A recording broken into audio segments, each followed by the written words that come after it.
अस्सलाम वालेकुम रहमतुल्लाहि व बरकातहू। भाइयों, हमारे कुछ भाई हैं जो पूछते हैं कि आप बताइए कि आप किस मसलक में हो। भाई देवबंदी हो, बरेलवी हो, अहले हदीस हो, कौन हो आप? तो भैया, मैं अब से 4-5 साल पहले बरेलवी था, लेकिन कुछ मसले मेरी समझ में नहीं आए, इसलिए मैं बरेलवी से अब थोड़ा सा दूर हूँ।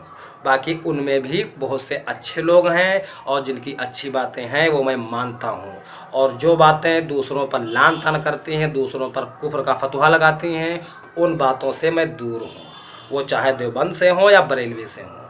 भाई, हम सब मुसलमान हैं, तो हमारा ये हक नहीं बनता है कि हम किसी कलमा गो को काफिर कहें या उसको गुस्ताख कहें, क्योंकि काम मालूम भैया हम लोग ही खुद फंस जाएं। भाई, हम भी तो फंस सकते हैं, तो हम कैसे डिक्लेयर कर सकते हैं कि फ़ला काफिर हैं, फ़ला काफिर हैं, फ़ला गुस्ताख है? ये काम हमारा आपका नहीं है।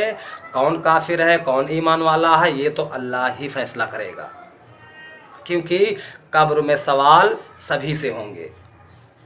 और ये सवाल वाली बात आई तो एक बात और याद आ गई कि भाई, मेरा थोड़ा सा तलफ़ुज़ जो है दुरुस्त नहीं है, तो इसमें कुछ लोग कहते हैं, तो भाई मैं सुधार कर रहा हूँ और सीख भी रहा हूँ। ठीक, तो भैया तलफ़ुज़ अगर कुछ गड़बड़ है कहीं कहीं पर, लेकिन बात का मतलब अगर आप निकालेंगे तो पूरा बिल्कुल दुरुस्त ही निकलेगा। बात को कोई भी काट नहीं सकता इंशाअल्लाह। ठीक, और तलफ़ुज़ अगर थोड़ा सा मिस्टेक हुई है तलफ़ुज़ में और उसका मतलब अगर बिल्कुल साफ़ है, तो भैया ये बात अल्लाह के यहाँ कबूल है, क्योंकि अल्लाह पाक ज़ुबान नहीं दिल देखता है। मेरे दिल में जो बात होगी, अगर मैं उस बात को कहने में गड़बड़ा जाऊंगा, फिर भी अल्लाह पाक दिल देखता है कि मैं किस नज़रिए से कह रहा हूँ। अगर मेरे दिल में नेक इरादा होगा तो वो बात इंशाअल्लाह कबूल होगी। और अगर किसी का तलफ़ुज़ बहुत ही बेहतरीन है और उसकी तालीम से मुसलमानों में तफ़रक़ाबाजी फैल रही है, तो भैया वो मामला उनका बेकार हो जाएगा, वो चाहे जितने बड़े मौलवी हों, चाहे जितने बड़े आलिम हों।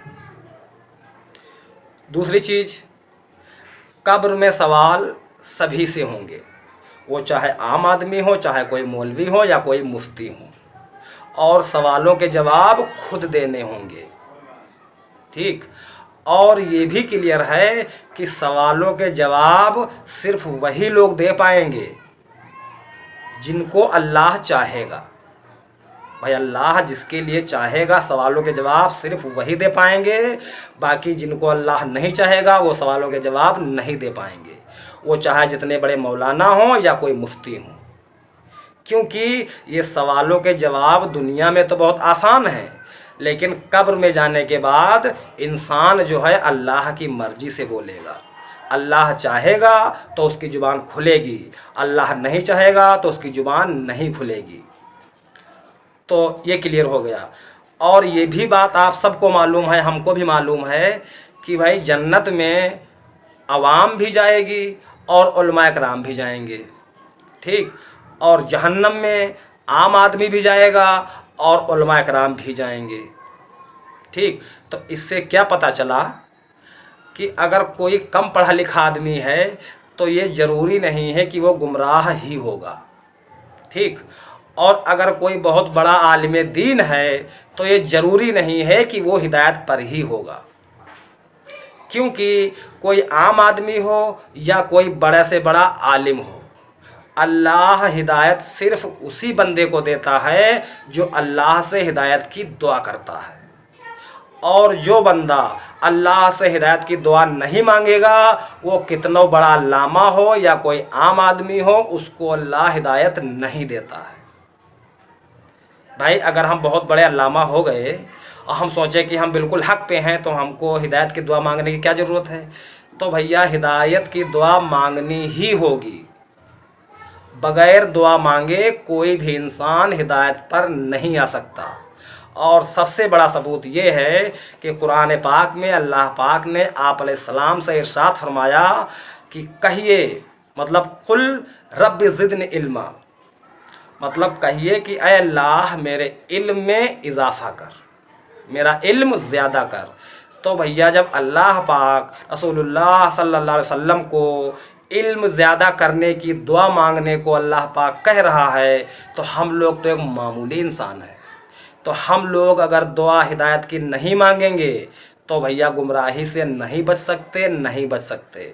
अगर इस अकड़ में हैं कि भैया हमारा फ़िरका तो जन्नती है, बाकी सब गुमराह हैं, तो भैया ये गुमराही है कि आप अपने फ़िरके पे अड़े हुए हो, ये गुमराही है।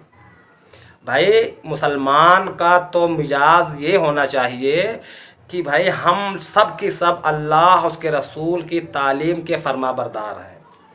जो चीज़ अल्लाह उसके रसूल के रेफरेंस से आ जाए उसे तस्लीम खम कर लेना चाहिए।